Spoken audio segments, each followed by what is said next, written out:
Okay, welcome. We'll go ahead and get started now, and anybody who comes in late can catch up by watching the video. My name is Bill Mosley. I am your instructor for Comp B10. Hopefully you're in the right place. If you're not, you don't have to stay here just to avoid hurting my feelings. It won't hurt my feelings. So this is the Intro to Programming Concepts and Methodologies using Python. Hopefully, like I said, you're in the right place. Today we will be talking through the class a little bit. I'll introduce myself.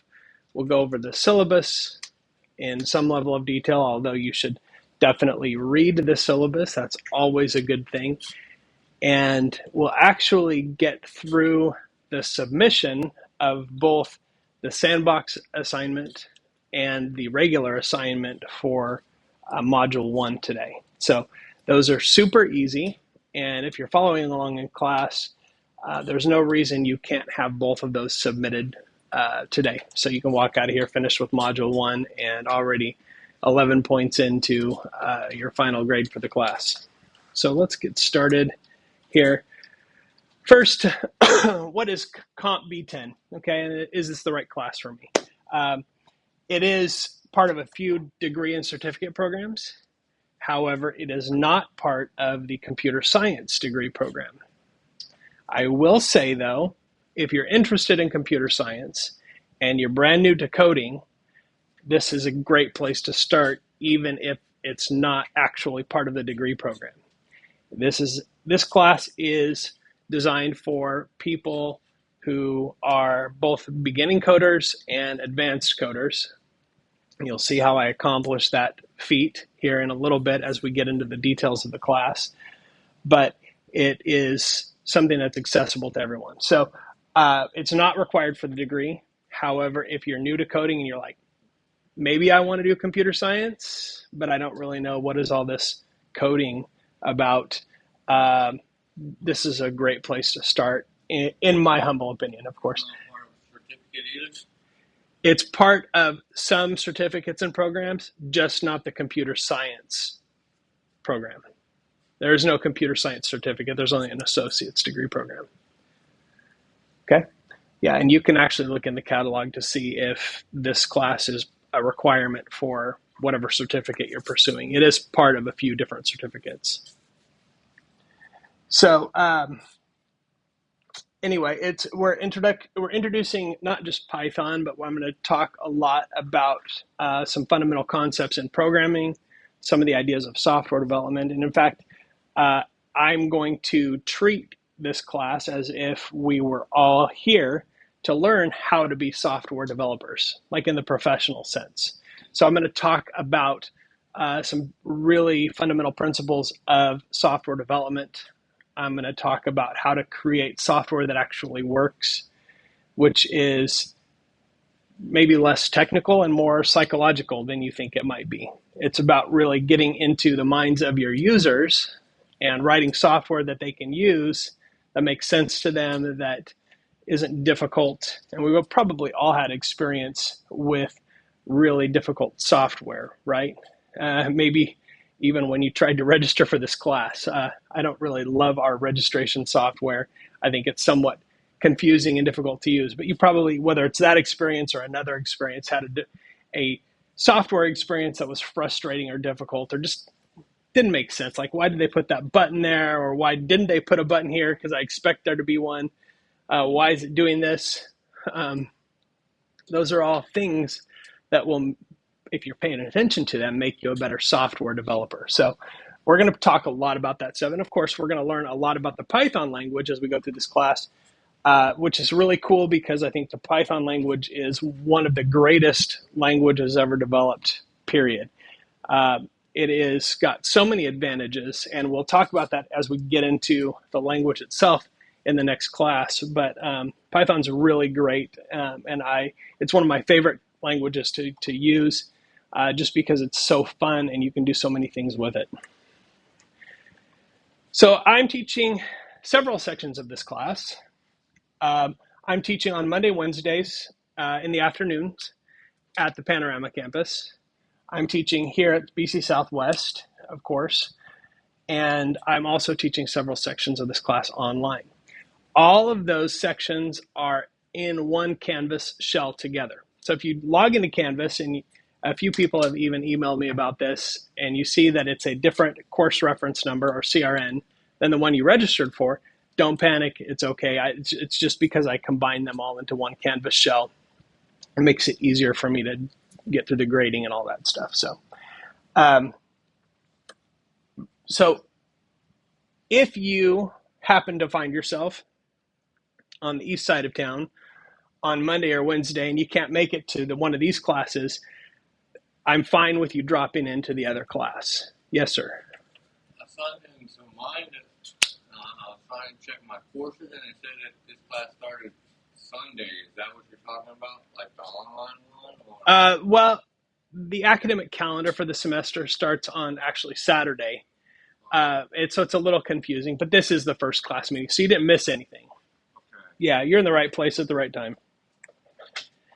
Wait list. We technically have no seats available if you're on a wait list. However, I will say, just based on the fact that everybody in here is sitting in front of a computer right now and we have a few empty chairs, I'm going to let you into the class if you're on a wait list, so don't panic. Anybody who's on the wait list in here? Anybody? Just a couple of you. Okay. No worries. You're in the class. We'll make that official as soon as possible. Okay. It might take a day or two for you to roll in. And until that time, you won't be able to access Canvas. But as soon as you do get in the class, you should be fine getting into Canvas as well. So in case you didn't notice, I'm capturing video. I do capture video of all my classes, of all my lectures, and as soon as I'm able to, I put them online with captions and usually broken into smaller chunks.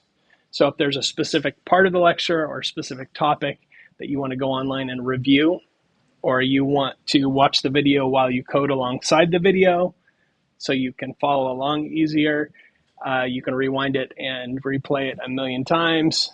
That's totally fine. That's why I do that. So that's available for my online students, but it's also available for you.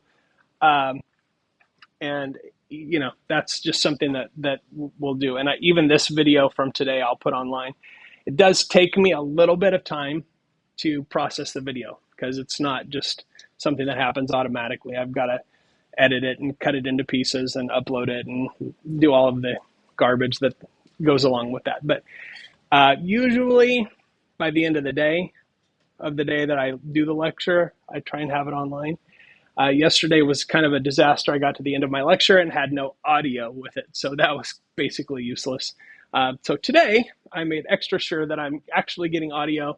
Otherwise, you will see the video is going to be me sitting at my desk in my office, kind of annoyed, restating all of the things that I just told you today. So let's keep our fingers crossed on that one. If you want to, you can scan this or type in this address to go to the syllabus. You don't have to. I'm gonna go through it up here. So if you want to have it in front of you while I do that, you can do those things. Okay, I don't see anybody trying to scan here. You gonna? Okay, I'll pause for a moment. And let you do that. I will take this moment to say I am 100% fine with anybody taking pictures of slides, doing your own recordings. I don't really care that much. So if whatever helps you learn is fine with me. So I will start out with a little bit about me, which is in the syllabus, but I'll tell you anyway. I always like to start with this picture of my family. You can see maybe, I know the picture's kind of small, but this is at my oldest daughter's wedding, which was a year and a half ago now. And it's one of my favorite family pictures for lots of reasons. But you can see here that I've got 7 kids, and we've got a lot of different color happening in my family. That's because 5 of my 7 kids are adopted. So I have 2 biological kids, the two oldest. And after that, we decided to try adoption. And we just kind of kept going. It wasn't really the plan to have 7 kids. I mean, I grew up the only child of a single mom. And so I didn't even really understand what was going on with like sibling rivalry and all of that stuff. So my wife at least had one sister, and she was like, "Oh no, that's okay. Siblings act that way. It's kind of normal. If you have siblings, you know what I'm talking about." Um, so anyway, we've come from a variety of places. My youngest son here, his name is Kai. He's actually from Haiti. Haiti is an island in the Caribbean. It's kind of a mess down there right now. A lot of political issues and things going on in Haiti. If you watch the news, it's a rough place. But everybody else was adopted from California, at least, and most from our local area here. But we've got a big crazy family, and we make a scene kind of wherever we go. And dinner table conversation is a lot of fun. I mean, it's kind of like no holds barred. We talk about race and gender and uh, everything, literally. So it's been as a white guy who had a somewhat limited perspective growing up, it's been very educational for me to have kids of different races and different backgrounds to help me understand what life is all about. So, uh, as as varied as my family is, we all have one thing in common, and that is the sport of swimming.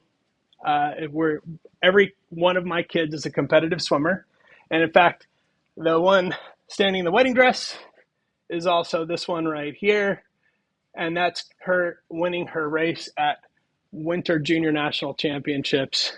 Um, she also swam at Olympic trials in Nebraska in 2016. Was in a lane right next to a swimmer named Katie Ledecky. Maybe you've heard of her. She's won a few medals and absolutely destroyed my daughter in that race. Um, uh, about 1,000 people make it to Olympic trials, and they take the top 2 in each event to the Olympics. So getting to trials is the real achievement. Beyond that, it's sort of either your domination like Katie Ledecky is, or it's just sort of a toss up to see whether you make it.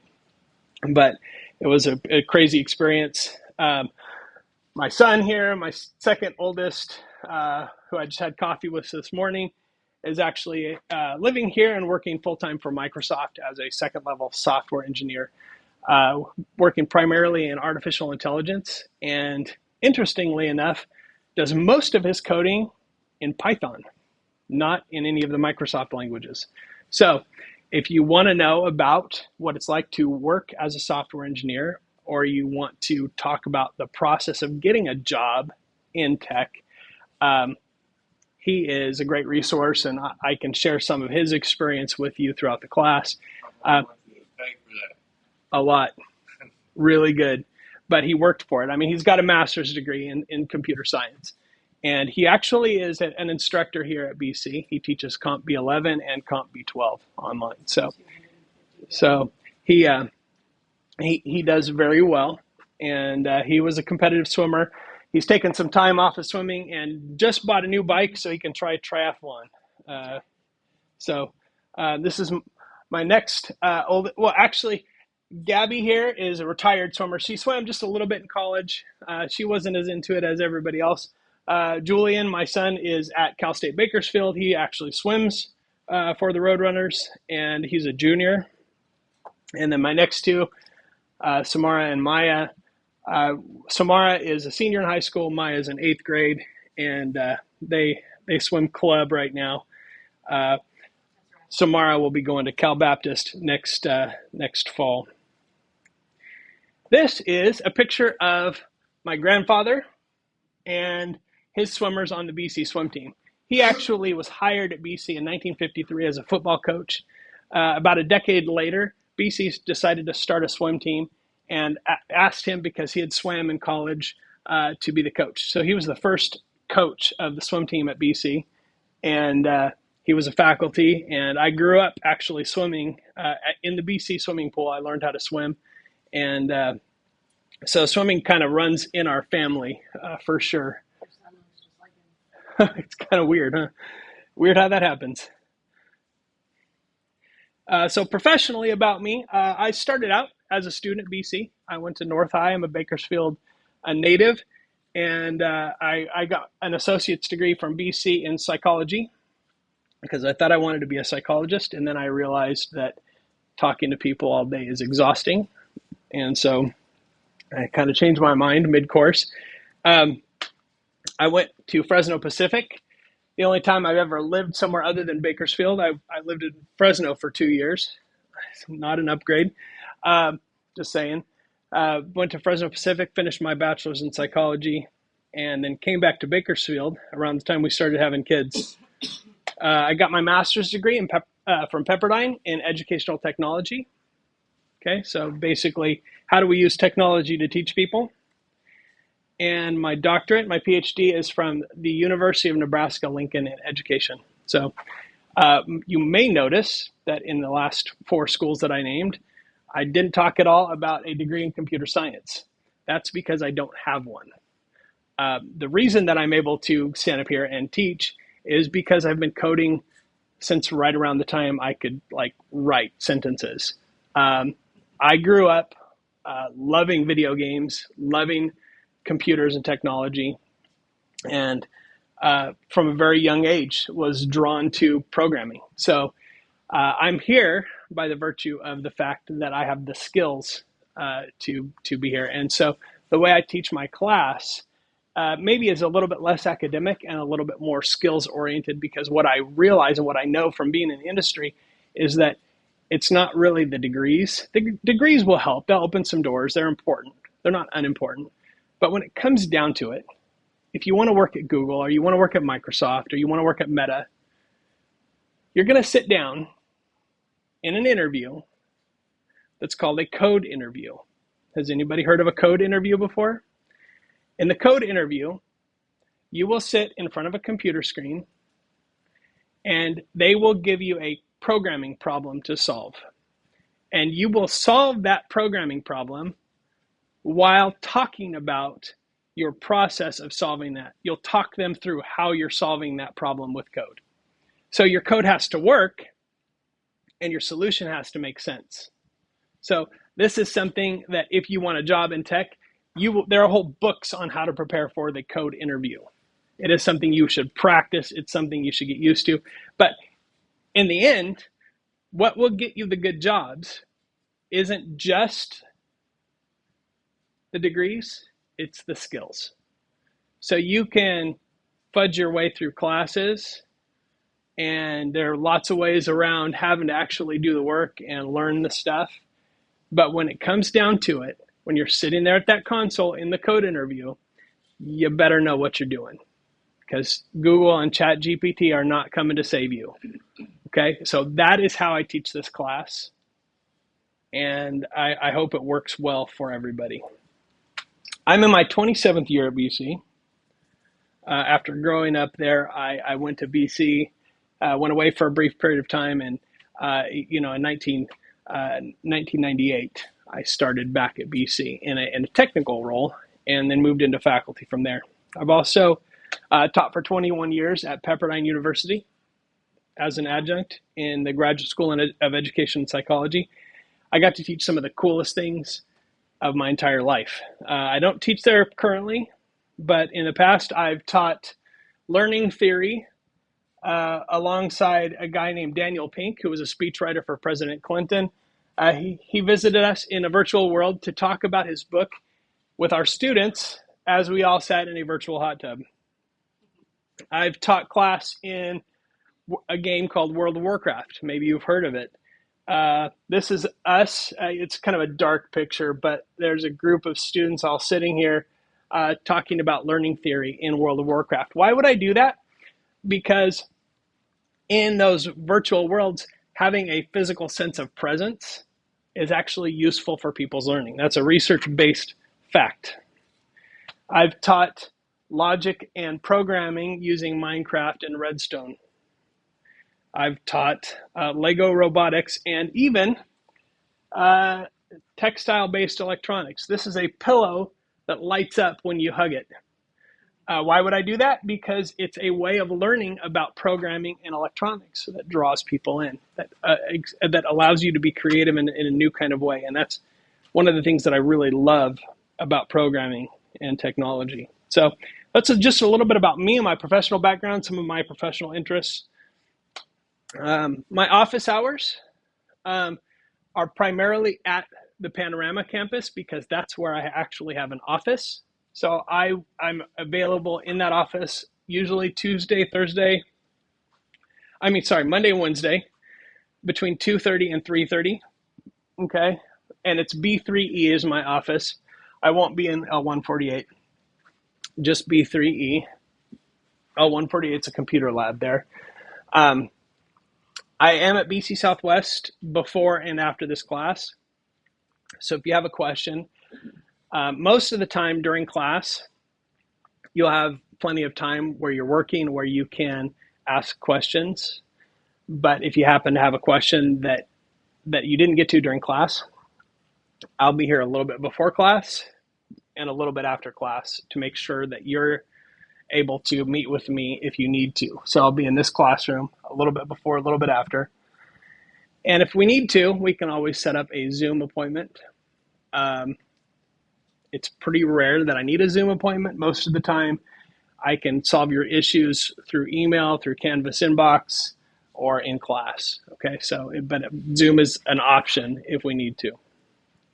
If you want to visit me during office hours, you don't necessarily have to, but it's always a good idea to send me a message.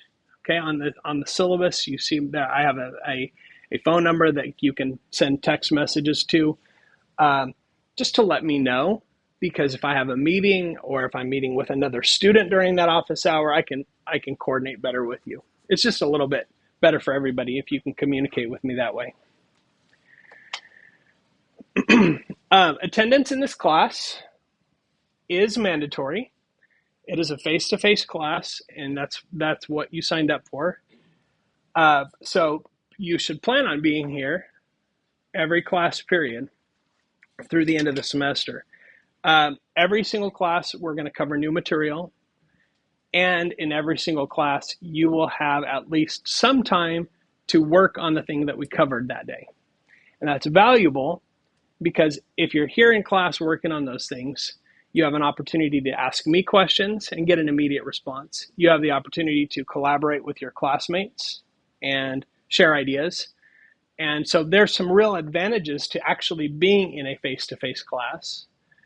And, I sort of expect everyone who's in the face-to-face class to take advantages of those.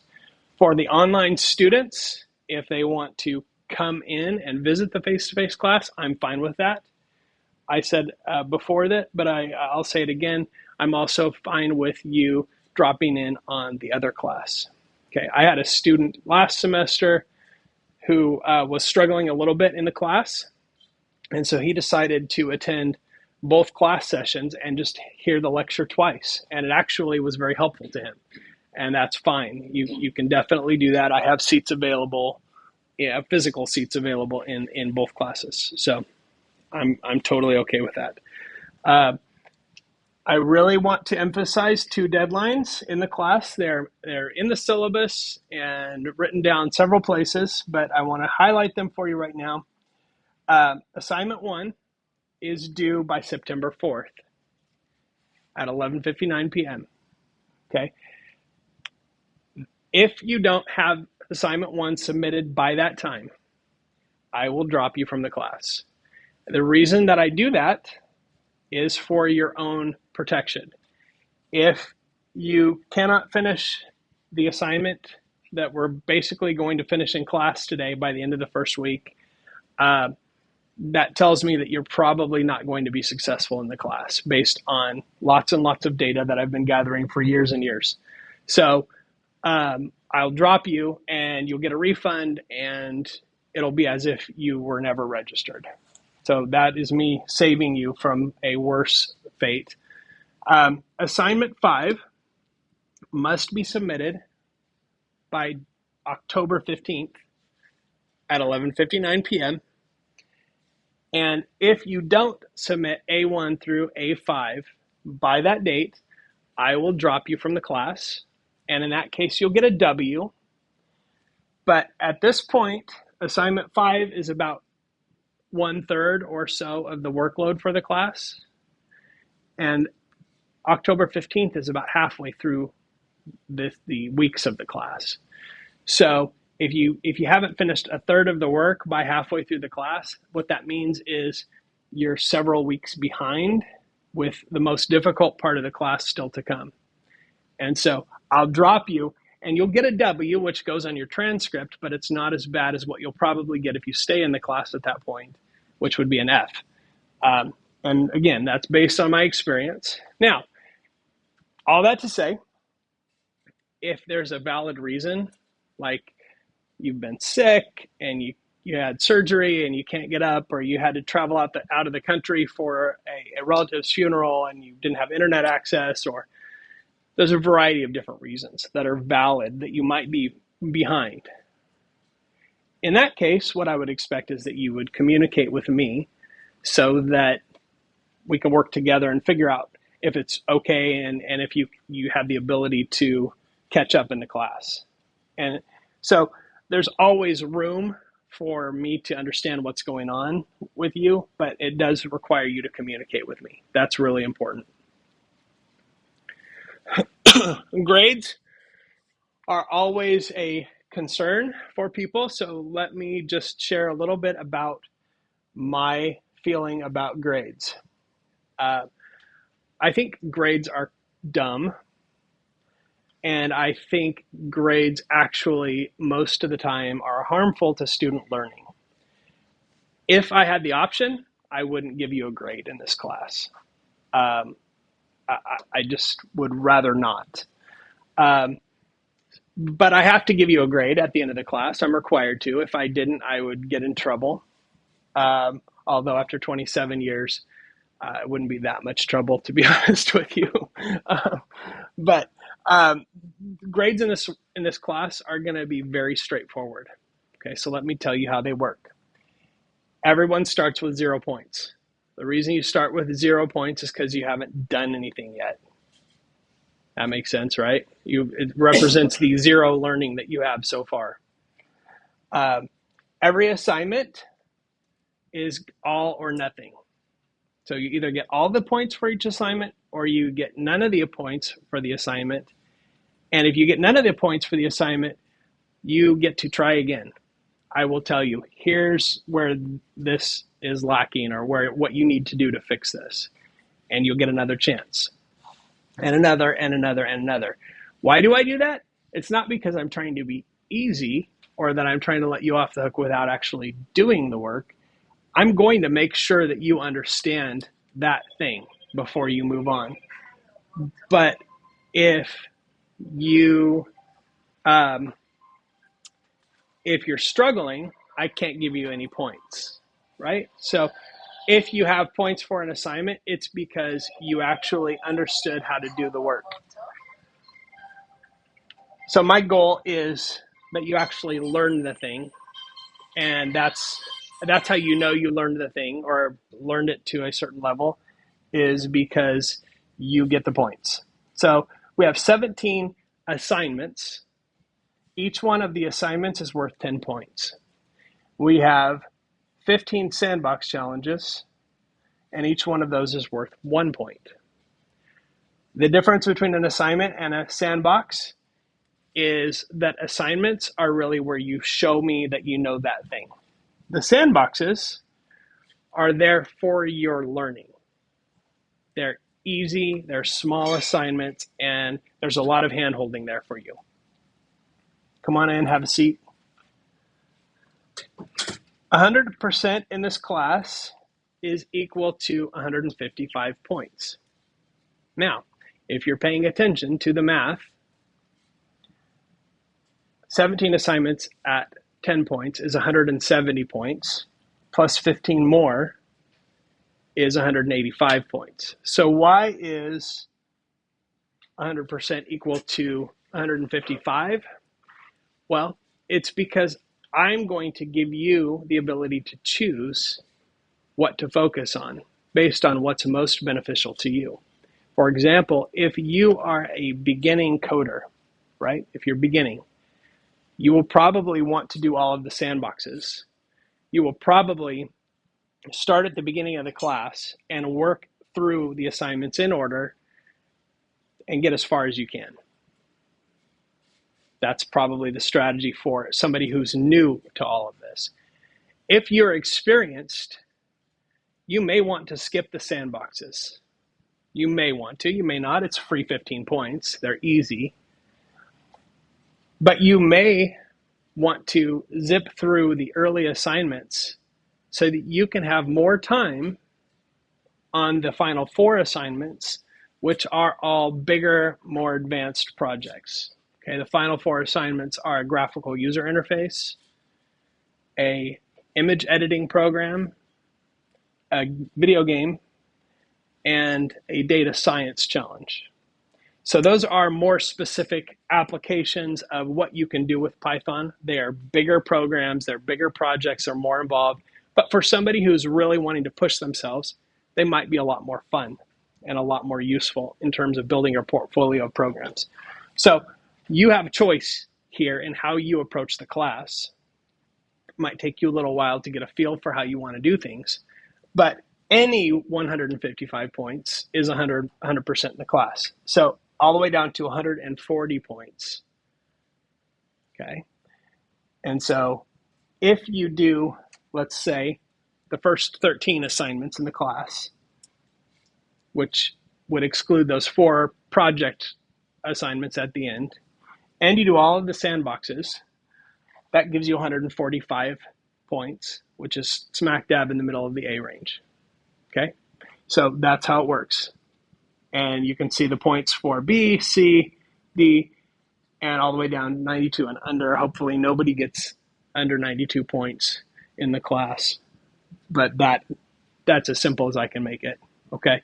I won't talk about grades. You won't get an A, B, C, D, or anything on your assignments. You will get 10 points, or you will get the opportunity to revise it and try again. Because my goal is to make sure you learn that thing. Okay, and I'm not going to give up until you learn that thing. I got the headings switched on these, but what I expect from you in this class is to treat people with respect, to participate. I expect you to communicate with me. I expect you to challenge yourself. If you're doing anything with technology, you better believe that technology is going to break. It's going to do something stupid or weird or illogical. Computers have reached a level of sophistication where they feel like they have personalities sometimes, and usually the personality is kind of annoying. So be patient with technology. When I say fail powerfully, what I'm talking about is don't be afraid to fail, but also pay attention to the failure. If you write some code and you run it and it generates an error, yes, that technically is a failure, but it's useful.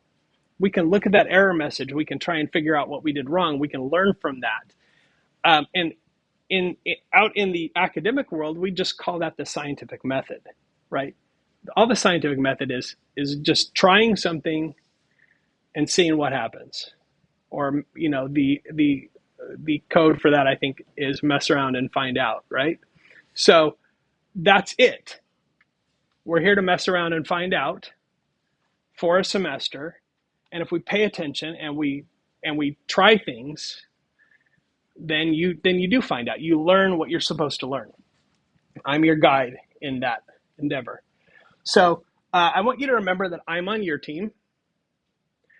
A lot of times you step into a classroom and it feels a little bit like you're over here and your educational goals are over here and the instructor is in the middle trying to make sure that you have to work really hard and get past them to get to your educational goal. Okay? In this class, it's you and me against the content. I'm here to help you figure it out. I'm here to help you learn, and that's it.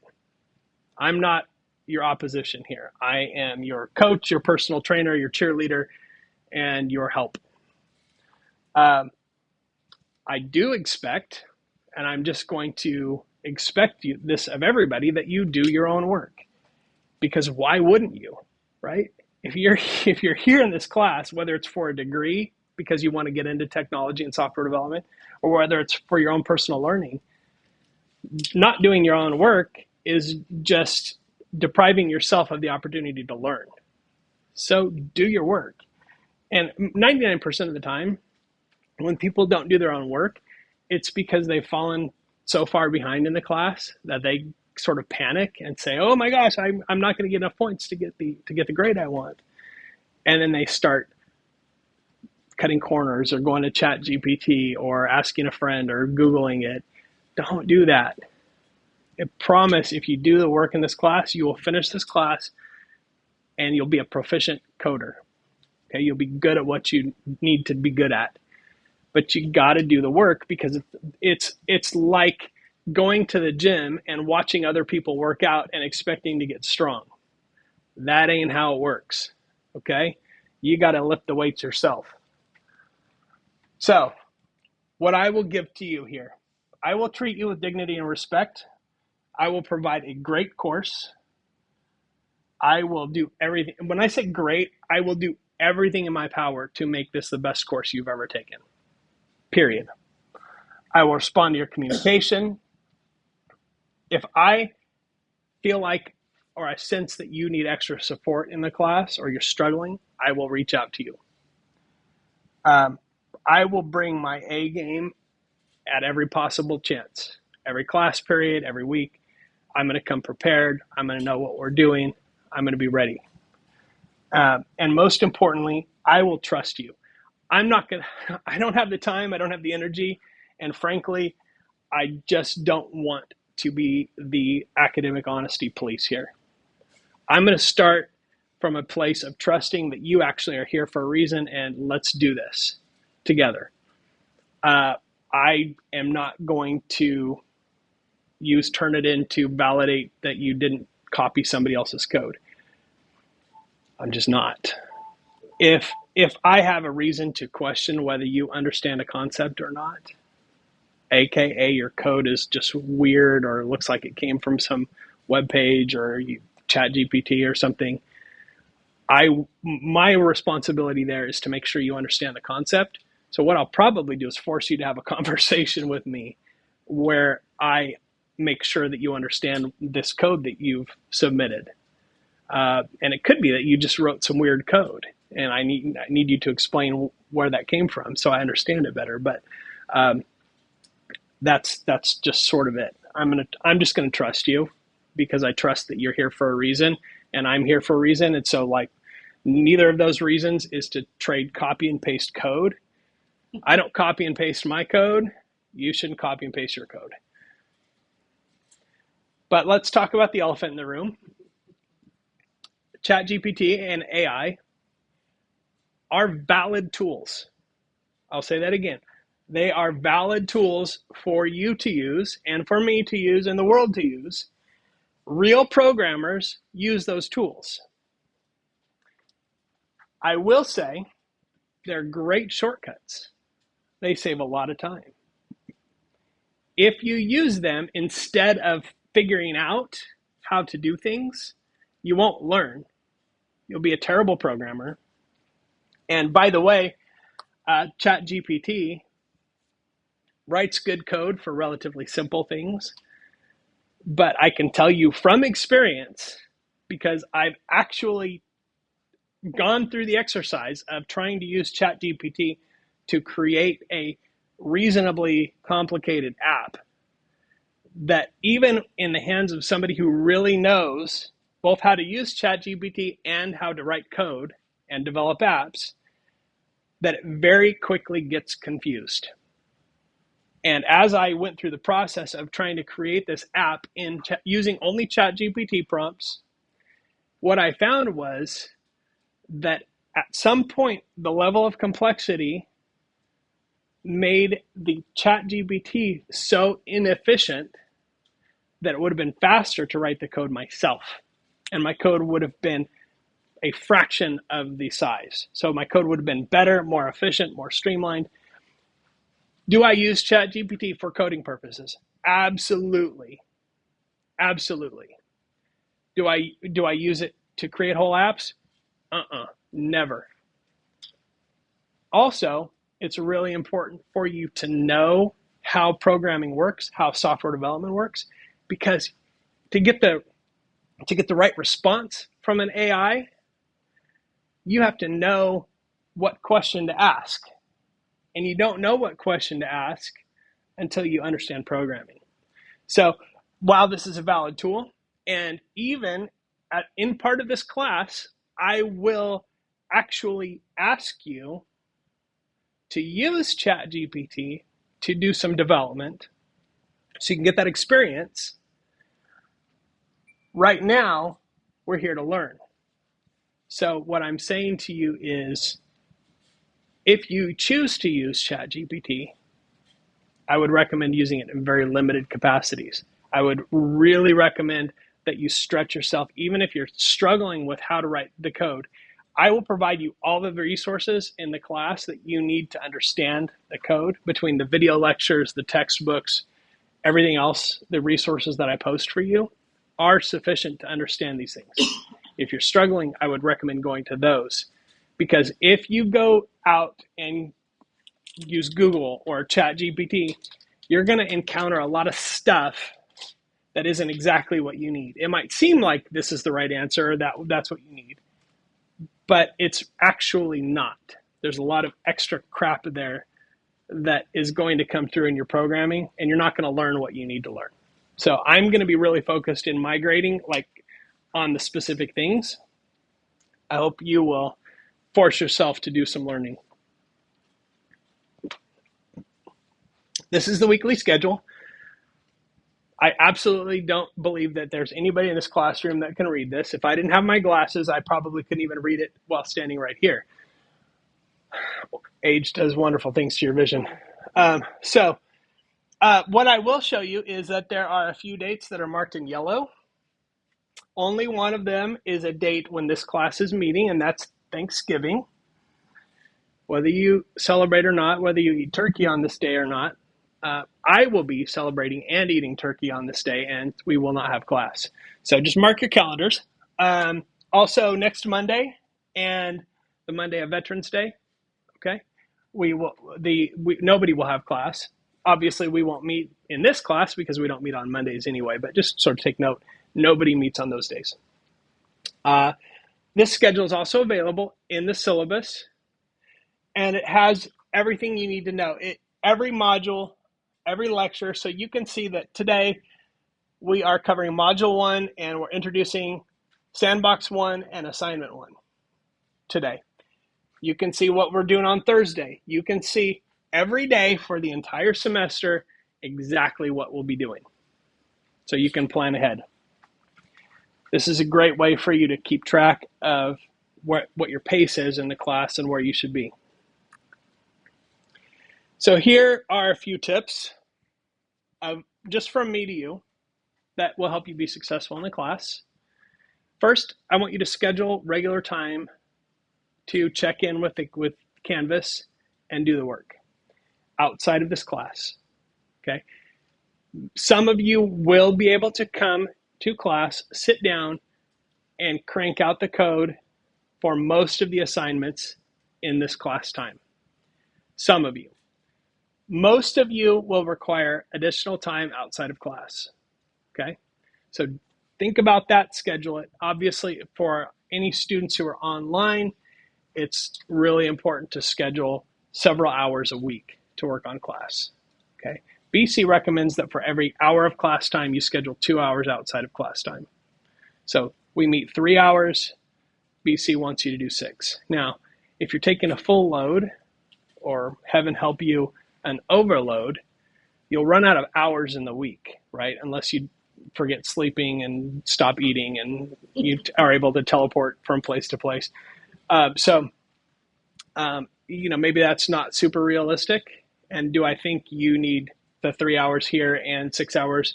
Probably not in most cases.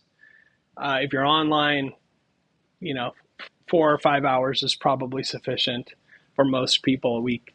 But schedule it. Put it on your calendar. Use your calendar. Use whatever app you need to.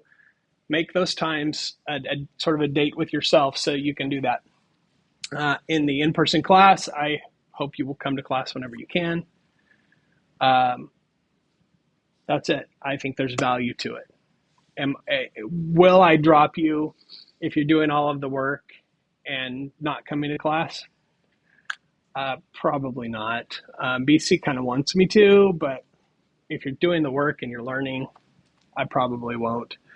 The reality is, I think there's value to you being here. I think you'll learn more. I think you'll be a better coder if you come to class. You already made the time in your schedule. You signed up for this. You didn't know until just now that I was going to say these things. So, just stick with it and come to class. I hope you ask lots of questions. Asking questions opens up communication. It lets me know it doesn't just get you the information that you need. It also lets me know areas where you maybe are struggling or where I haven't explained something sufficiently. Understanding what kind of learner you are is literally one of the secrets to a successful life. I'm not even joking you. If you understand how you learn best and you're able to use that, it is sort of a superpower in terms of not just college, but beyond college. I want you to over communicate with me. Don't assume that I know things. If you can't come to class, I would love it if you drop me a note and let me know. If I see you and week after week and then you stop and I don't know what happened to you, I could be worried. I may reach out to you, but I would love it if you'd communicate with me. And please don't give up on the class without talking to me first. If you feel like the class is too difficult or you can't make it or you're not going to be successful, don't quit. I had a student who sat right here in this desk 2 semesters ago who was concerned that she wasn't able to complete the class and she was struggling. We were about 5 weeks in and she was just going to drop. And I said, you know what? I think you can do this. Let's just work together. Let's just keep coming. You can do this. She ended up getting an A in the class. So, I think a lot of the time we get intimidated as the difficulty of the class sort of progresses and you feel maybe overwhelmed with the workload or whatever. Please talk to me first and let me know so that I can see if I can support you a different way or if there's something we can do to make sure that you have what you need. In this class, we will primarily be using PyCharm. If you're online, if you're doing work at home, if you brought your laptop, you are able to download and install a free copy of the full pro version of PyCharm. The instructions are in Canvas. It works for Mac and Windows. And you're welcome to bring your laptop in and work on your laptop instead of the school computers. In fact, if you have a laptop, I recommend it. And the reason for that is that you've got your whole coding environment set up. You don't have to log in. All your stuff is there. Your files get saved on your computer. It's just, there's some ease of use there. So if you have a laptop, you want to bring it in, that's totally cool. Most of our assignments should be done in PyCharm. This is the better, more robust program. This is what I use if I'm developing a Python app for anybody, professionally speaking. I'm using this. My son at Microsoft uses PyCharm to do his coding. Not Microsoft Visual Studio, PyCharm. That's what the professionals use. We have some online. We have Trinket. We have Python Sandbox. We've got a few online programs or web-based programs that if you're using a Chromebook or you're using an iPad or heaven help you, you're using your phone on that little tiny baby screen. I've seen it done. Can you pass the class on a cell phone? Yes. Will your eyes suffer and will you get headaches and wish you were not doing that? Probably. You can do it. Many of our programs in this class, especially the first several assignments, can be done using those programs. you won't learn as much because PyCharm has a professional set of tools that are really useful. And I'm going to demonstrate one of those today. These are meant to sort of get you through. So if you're here and you're like, I don't have access to a Windows or Apple computer of my own, but I do have an iPad or a phone or whatever, what I would recommend is you use these other tools for the first little bit, and you use that time to try and figure out how you can get to a computer where you can install PyCharm, because you will ultimately benefit more from PyCharm than the other. So here we are at Hello World, which will be our first sandbox and our first assignment. I'm going to show you Hello World in two different ways. And I'm going to show you how to both complete a sandbox and how to complete an assignment and submit it via Canvas. So this is the part where if you want to follow along, you can. If you want to watch and just take it all in and then get back to it later when you watch the video and you have a little bit more time, or you're in front of your home computer or whatever, that's fine too. You don't have to follow along, you just can. Okay, so I'm going to first start with our sandbox assignment. And to do that, I'm going to go to our home page. This is our course homepage in Canvas. Mine looks different because I'm the teacher. You don't have all of this stuff that I have. But if I want to, I can view it in the student view, which I will do now. Okay, you may not have the little pink bar. That's just to tell me that I'm in student view, but this is probably more what your course looks like. I will mention very quickly these course resources. Super important to read through all of these. They have important information. Some of it is redundant to what I've told you today, but at least take a look at them and make sure you do it. Below that, you'll have the course modules. There are 19 modules in this course. So starting with module 1, if you take a look, each module under the header here has the dates that will be covering that module. Those correspond exactly with the calendar for the class. It has some objectives for each module, a little introduction, and for this first module, it actually has a list of important tasks. So these are all things that you should do, whether you're in the classroom or whether you're online. I want everybody to do all of these things, if at all possible. You can scroll down more. There's a reading section. This links out to our textbook for the class. And then resources. Sometimes the only resources are the videos. Now, right now, the videos, you can see here, it says video resources previous term. Okay, that's because I haven't uploaded the video that I'm recording right now. When I upload this video, it will replace these and they will appear right here. Okay, and I'll break it down into pieces just like I did these. Now, below that, the activities, these are the things that you need to do for Module 1. We have S1, which stands for Sandbox 1, A1, which is Assignment 1, and then we have a Getting to Know Each Other forum. The Getting to Know Each Other forum is not graded. It's just so you can get to know each other, which presumably you might want to do because knowing people in your class is helpful for a variety of reasons.